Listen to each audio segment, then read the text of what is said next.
Good evening. Welcome to day 19 of the International Great Black Read Aloud Day 2022. We are giving voice to words written by Black people all around the world, and that is across multiple genres, all types of topics, because we write about everything. We essentially live everything, and so we write about it. And so we are giving voice to those words written by Black people all around the world. And today our topic is gardening and farming. And we have two selections for today. One makes a return to our list this year, previously having been on our list earlier this year. And so, surprisingly, a totally different category, it makes a return. And so, we'll start with that one, and then we'll get to our next one. We want to remind you that you should subscribe to our website, greatblackreadaloudday.org, and subscribe to our YouTube pages, and follow us online at Black Read Aloud.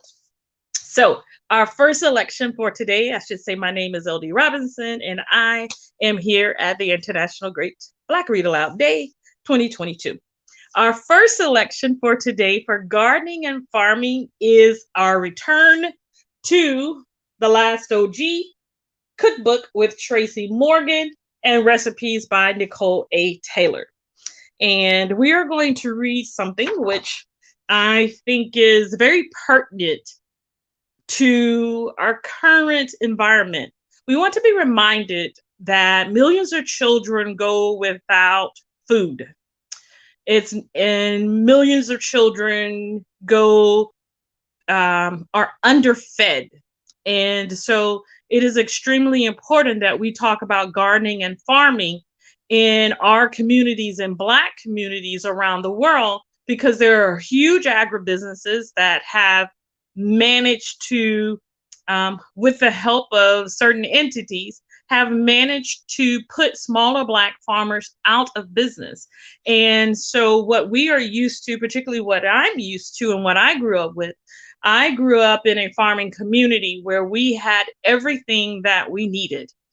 And, if you needed collard greens, somebody had them. If you needed peas, somebody had them. If you needed fruit, somebody had it. And so I believe I shared this last year, the first time I purchased fruit, I was a consultant and I'd been traveling and I was working in Michigan. I did not know fruit cost so much.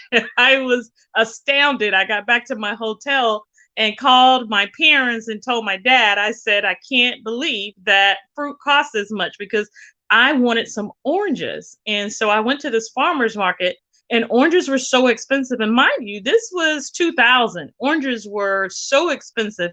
I could not believe it, because I had not had to purchase oranges in my life at that point. And at that point, I was 27 years old, I believe. And I had not had to purchase oranges, because we always had a tree in our yard, and we always had neighbors or family that had citrus fruit. And so that part of being supplied with natural grown food from your own gardens and from your own orchards are that part is extremely important. And so what we're going to talk about, what we're going to read about in the last OG cookbook with Tracy Morgan, recipes by Nicole A. Taylor, is called Real Talk: Nutritional Inequality. In a 2008 farm bill, the USDA defined a food desert as an, quote, area in the United States with limited access to affordable and nutritious food, particularly such an area composed of predominantly lower income neighborhoods and communities, end quote. This means that a group of people, and more often than not minorities, live in a neighborhood where there is no supermarket and or very little access to fresh whole foods. They fall back on a reliance on processed foods, convenience stores, and fast food chains to feed their families. This leads to a diet full of fat, sugar, salt, and preservatives. Consequently, people face a higher risk of morbid obesity, type 2 diabetes, high cholesterol, and other food-related ailments. The problem disproportionately affects Black folks, since the phenomenon is largely found in low-income urban neighborhoods that have been neglected by public services as well as commercial investment, meaning people don't invest in the communities by putting grocery stores there. Compounding the problem is the fact that nutritional inequality creates a vicious cycle.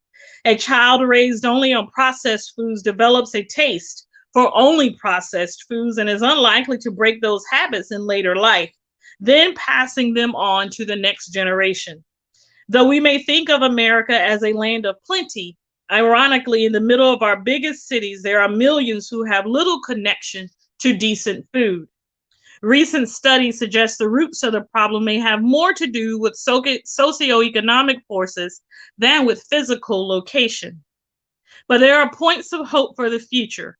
Across the country, people are taking matters into their own hands and coming up with different ways to address nutritional inequality. For instance, New York has seen a resurgence of community gardens in the past decade. In Brooklyn alone, there are now more than 200 such gardens, which also often serve as gathering places for special events. Often, these are founded in abandoned plots of land, sandwiched between other buildings.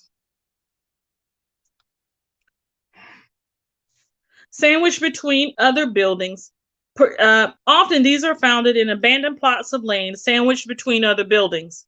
Participants each claim a piece of raised bed to plant vegetables, fruits, and herbs of their choice. On a larger scale, there is a new generation of urban farms that have sprouted up in New York and other cities like Chicago and Los Angeles. They may focus on demonstration and education, such as the youth farm, or they may focus on commercial harvesting, such as Gotham Greens, a rooftop farm specializing in greenhouse-grown vegetables and herbs. By coming together, people in every state are working to make healthier food more available. You just have to look around to discover the options, get involved, and maybe just dig into the dirt yourself and get started. That is our first selection from tonight for gardening and farming. It is the last OG cookbook with Tracy Morgan and recipes by Nicole A. Taylor. That book makes a second appearance on our list this year, and our first one being Humor Day. So it is back with a selection for gardening and farming. And now our second selection for today is an anthology, and it is We Are Each Other's Harvest, written by Natalie Baszile. And it is We Are Each Other's Harvest, celebrating African-American farmers, land, and legacy. And we are going to read a selection titled, give me 1 second, Little Farm, Big Dreams with Kamal Bell. Little Farm, Big Dreams. Sankofa Farms, Cedar Grove, North Carolina. The two-lane road to Sankofa Farms in Cedar Grove, North Carolina, winds through seemingly impenetrable walls of pine trees. In the distance, the sky threatens rain. But on this overcast morning, just after 7 o'clock a.m., it's strangely fitting that the skies above Sankofa are clear. In the 3 brief years since Kamal Bell founded Sankofa Farms, he's managed to make a name for himself. He has a friendly face and an easy smile that radiates light and positivity. He's the kind of guy you'd want as a neighbor. The average age of the American farmer is 65 years old. If farming, and especially Black farming, is going to continue, the industry needs to attract more young people like Kamal to take up the mantle. Bell grew up in Durham, where his earliest lessons in community organizing came from his experience in Catholic school, where he observed the Catholic community coming together to support ideas that push their community forward. Quote, if they need a school, they come together and do whatever it takes to add value, from individual family donations to fundraisers, end quote. Kamal attended North Carolina Agricultural and Technical University, A&T, where he planned to major in animal science until his passion for Black studies made him reconsider. Quote, I would go to the Black section of the library to read when I was supposed to be studying for class. I read all the Black leaders, Martin Delany, Malcolm X, Booker T. Washington, W.E. Du Bois, and I started asking myself how I could give back to my people and push our race forward. One day he came upon Elijah Muhammad's message to the Black man. I asked myself, what was I going to do for my people? So instead of me thinking I'm going to graduate and get a good job, I thought, I like agriculture. Both Elijah Muhammad and Booker T. Washington stressed that the farm could be an engine to help retool the Black community. So I thought, I'm going to try to be a farmer. The very next day, Kamal changed his major from animal science to animal industry, which focuses on farm production and livestock. Realizing he needed experience, he connected with a professor who specialized in swine production and worked in the swine unit at A&T for a year and a half. I got a lot of management experience. I got to work up close with animals, but I knew I needed to work with plants too. Fast forward 2 years when Kamal met his future wife, Amber. We had a child when I was a senior and she was a junior. I thought, all right, I'm having a kid. You can't run from your responsibilities. So I asked myself, how can I always make sure I have a structure to support our child? His first idea was to start a dehydrated pineapple and apple chip business in their apartment kitchen. He called the business Unity Farms.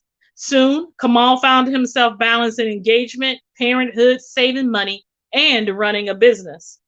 That business went really well. I saw a real transformation in consciousness with our customers. When I went to events and conferences, people ask, do you have a farm? I'd say no, but I'm working on it. As Kamal took the first steps to convert Unity Farms from a home-based business to an actual farm, he encountered the same obstacles as did so many Black farmers before him. The first came as he applied for a Farm Service Administration FSA loan to buy a piece of property.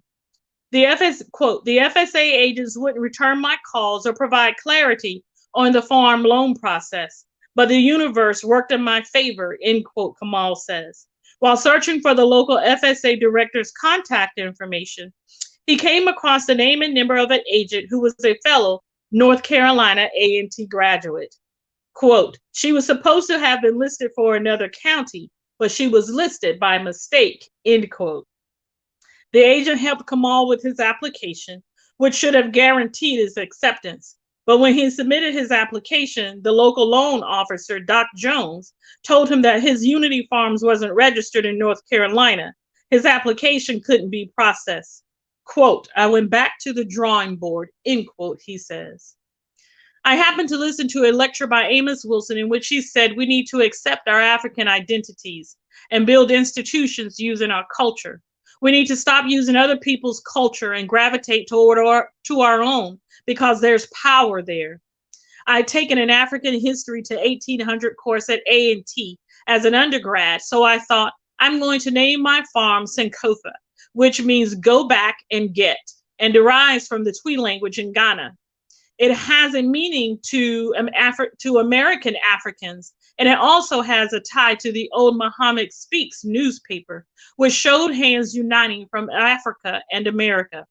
When our brothers and sisters in Africa, especially West Africa, see the symbol, they see that we haven't forgotten our ancestry. The symbol represents a bridge, bridging us together.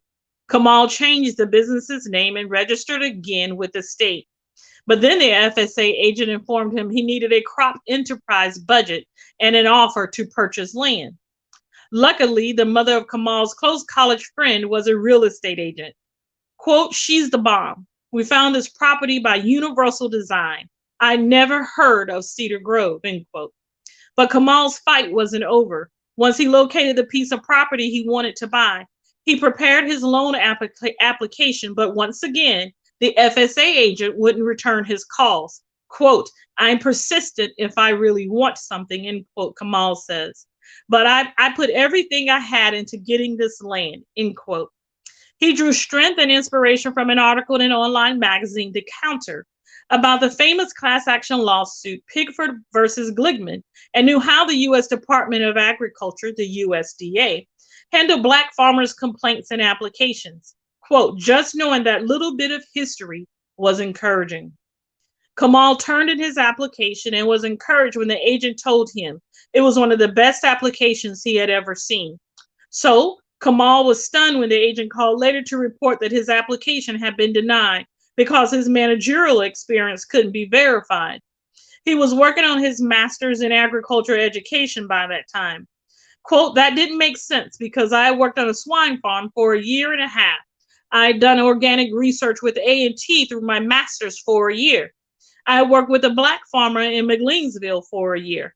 I had letters of support from everyone I worked with saying I had managerial experience. They wanted to discount all of my farming experience, end quote. Kamal's only choice was to appeal the decision. Quote, I like to research. I like to read. I have an idea of how things have worked historically in this country. When I presented my case to the executive director, I gathered all the information I'd found. The quote from the U.S. Secretary of Agriculture, Tom Vilsack, saying he wanted young people to come back to farming.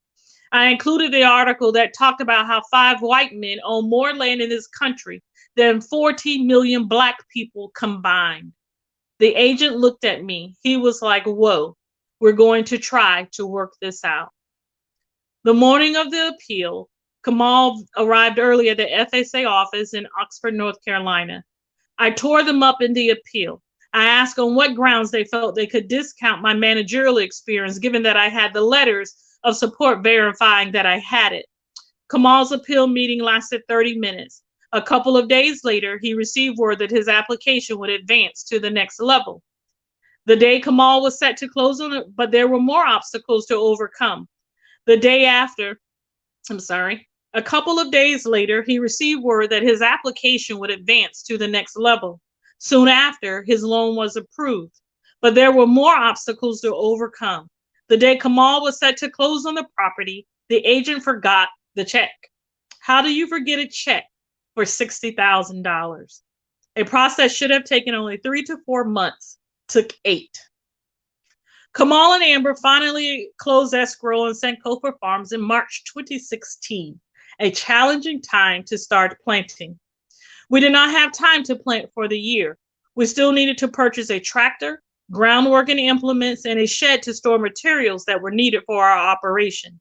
Meanwhile, the first installment on their loan was coming due in January, but they didn't have any way to generate revenue to make the first $10,000 payment, 9 short months after they had been approved for it.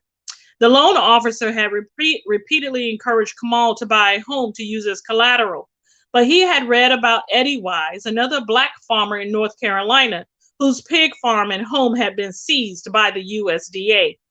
That's how they get people, Kamal said. At the time, he was still teaching and was able to use his teaching income to pay the loan in the first year. It was as he reflected on the obstacles he'd encountered during the application process and the ways he prevailed that Kamal decided to start a program for young Black men. Early in his teaching year, he started a gardening at the middle school and saw how Black youth gravitated toward it. With that program's success in mind, he invited young Black teens ages 12 to 16 out to Sankofa Farms. 3 days a week, he drives 1 hour and 40 minutes to pick up his students. Currently, he has 6 young Black men in his year-round program.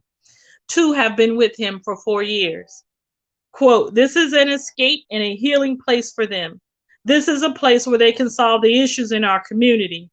We don't just talk about food deserts. We talk about imperialism, our identities, who we are.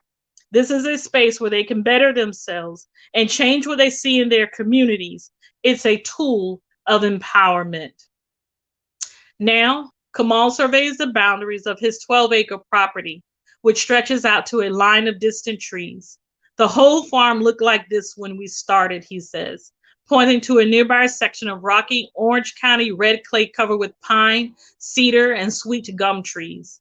We've been battling this terrain for the last 3 years. My students are usually out here with me. We cleared all this land. by hand.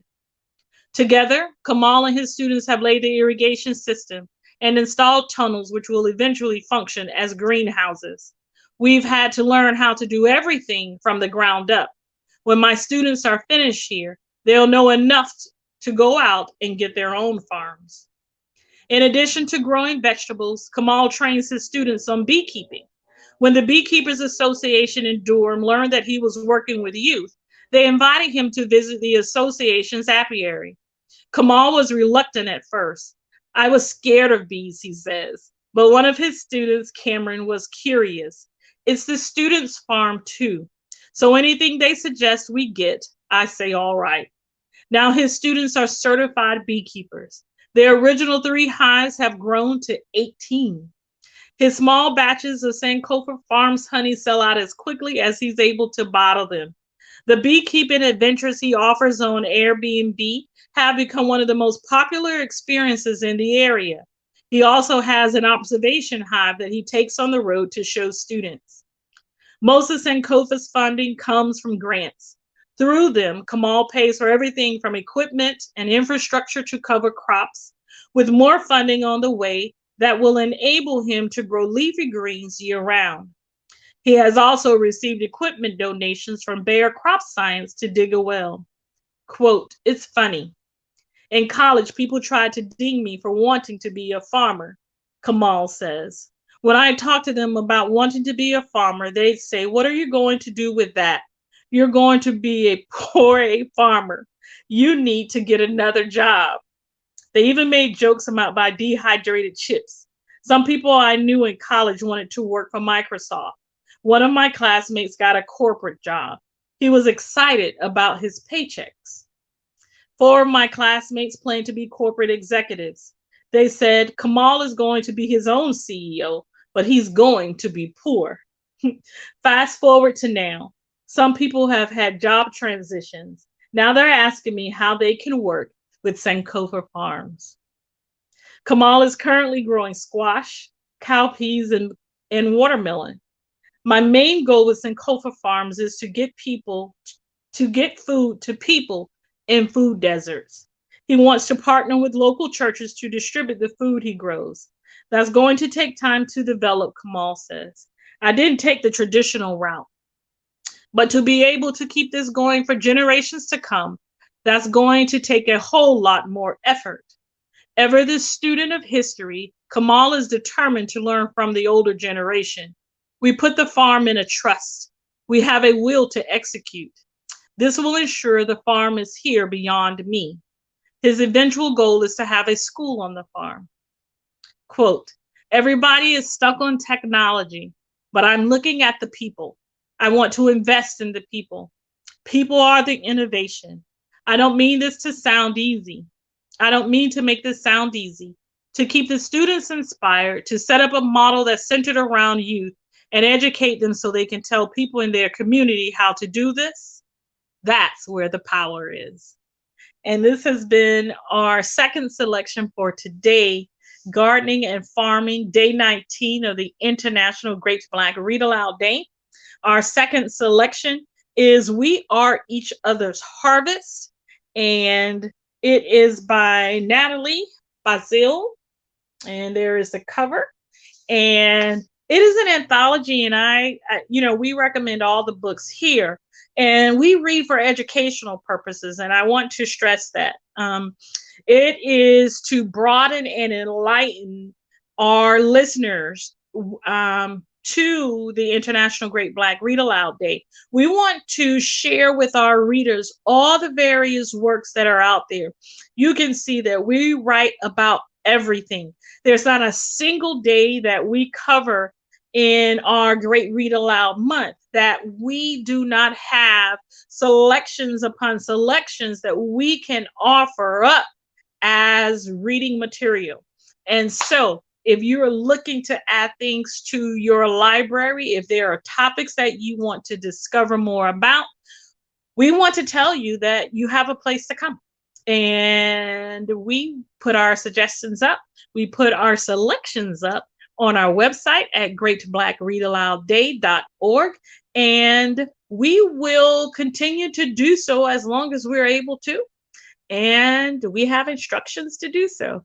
It is day 19 of the International Great Black Read Aloud Day 2022, and it has been Gardening and Farming Day. We hope that you have um, learned something enlightening today, and that you will purpose in your, amongst yourselves and amongst your friends, that you will do what you can to bring your own food from the earth in as much as in as many ways as it's possible to do, eating and supporting Black farmers. Support your Black farmers, your local collard greens grower. Support him or her. Your local grapefruit provider, citrus provider. Support them. They need your support to keep something going that has been under attack to literally snuff out Black farmers in America. And so they need your support. And if you know Black farmers, give them a hand, buy some produce, buy their stock. It is part of what we have done to establish farming in this country and agriculture in this country, and it is a legacy that must continue. So we will see you tomorrow, of course, for day 20 of the International Great Black Read Aloud Day. Day 20 tomorrow is Detective and Mystery. And we have a great selection for tomorrow, I must tell you, and I'm excited about reading it tomorrow. And as always, and you say, well, you're excited every day. Well, yes, I am. I love to read. And so I love reading to you. Yes, I do. I love reading to you. And so we will be back tomorrow for Detective and Mystery and our selection about whodunit. All right, we'll see you tomorrow. Have a good night.